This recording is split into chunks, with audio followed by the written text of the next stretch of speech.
You're convinced that the Democrats are going to win in 2020 because I'm not. I'm convinced, but I'm going to work like hell to make sure that it happens. Until some election security bill gets passed, I'm not convinced. Yeah, it's going to be hard because the reality is that Republicans are going to cheat.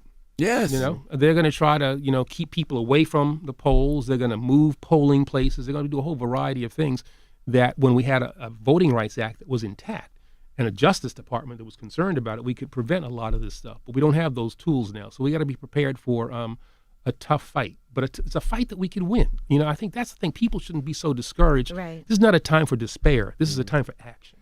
And I think if you keep that as the way in which you're going to conduct yourself, we can win this fight. But it's not time to be like, lay down, forget it. I'm just not voting. We can't win. But like we talked about earlier, we have to make people aware of what they're up against. Absolutely. So an election security bill needs to be passed. Absolutely right. I think that's absolutely right. It looks like we're going to finally get one. It looks like McConnell's going to allow a vote in the Senate. I assume Trump will sign it. It's necessary. It should have been in place a long time ago. It should have been in place months and months ago. And if Trump doesn't want to leave the White House, because if he leaves the White House, he's probably going to end up in jail. So he's going to fight like hell to not leave the White House. That's interesting.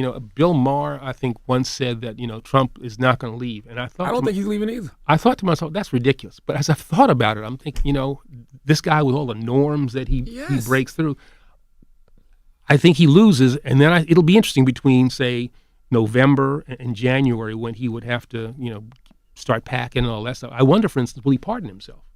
Will he try to do that?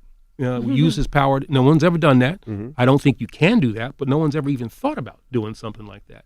And so will he pardon, all the people in his administration? Will he pardon himself? That's something that I wouldn't take off the table.